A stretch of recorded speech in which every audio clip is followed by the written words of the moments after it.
হয় চাওক, যোৱা 2 দিনৰ পৰা আৰম্ভ কৰি আজিলৈকে উজনি অসমত কিছুমান তথাকথিত দল সংগঠন তথা উগ্ৰ জাতীয়তাবাদী দল সংগঠনৰ নেতা বা বিষয়ববীয়াসকলে ইতিমধ্যে তাত বসবাস কৰি থকা বা বিভিন্ন কৰ্মৰাজিৰ ওপৰত বেছ কৰি বা বিভিন্ন গৰীব দুখী শ্ৰমিক দিন হাজিৰা কৰি খাটি খোৱা লোকসকলে তাত হয়তো থাকি পেলাই ঘৰ ভাড়াত থাকি হয়তো কাম কাজ কৰি খাই আছে।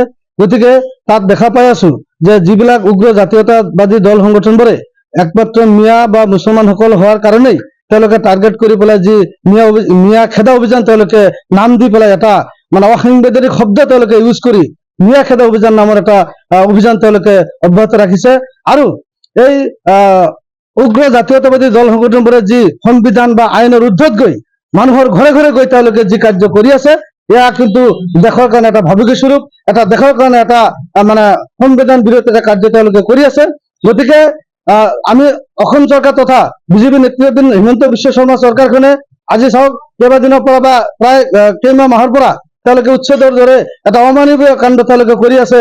আমি উচ্ছেদৰ বিৰোধিতা কৰা নাই, কিন্তু তেওঁলোকে উচ্ছেদৰ নামত অমানৱীয়ভাৱে তেওঁলোকে যি ঘৰ বাৰী ভাঙি দি মানুহসকলক যি অমানৱীয়ভাৱে তেওঁলোকে অন্যায় অত্যাচাৰ কৰিছে তাৰ বিৰোধিতা আমি কৰিছিলো।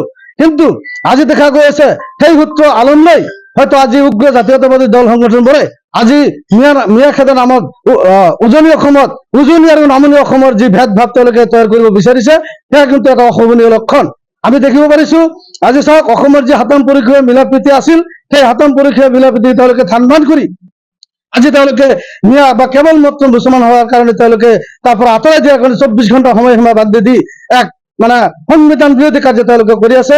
আইনৰ ঊৰ্ধত গৈ তেওঁলোকে দাবী ধমকি তেওঁলোকে দি আছে। গতিকে আমি চৰকাৰৰ প্ৰতি আহ্বান জনাইছো, চৰকাৰক আমি সকীয়াই দিব বিচাৰিছো অনতিপলমে তেনেকুৱা উগ্ৰ জাতীয়তাবাদী দল সংগঠনৰ নেতাবোৰক নাকি লগক আইনী ব্যৱস্থাৰে তেওঁলোকক প্ৰয়াত্ত কৰক আৰু তেওঁলোকৰ বিৰুদ্ধে আইনী ব্যৱস্থা গ্ৰহণ কৰাৰ কাৰণে আমি ৰিলিজিয়াছ মাইনৰিটি কাউন্সিল বিডিচি সদৌ বিডিচি ধৰ্মীয় সংখ্যালঘু পৰিষদ চমুকৈ RMCৰ ফালৰ পৰা আমি অসম চৰকাৰক আমি আহ্বান জনাইছো। আৰু আপোনালোকে জানে যে কেৱল মাত্ৰ উগ্ৰ জাতীয়তাবাদী দলবোৰে কেৱল মাত্ৰ সাম্প্ৰদায়িক বাষ্প বিয়পোৱাৰ কাৰণে তেওঁলোকে যি কাৰ্য অব্যাহত ৰাখিছে, এয়া কিন্তু এটা ঘৃণনীয় কাণ্ড।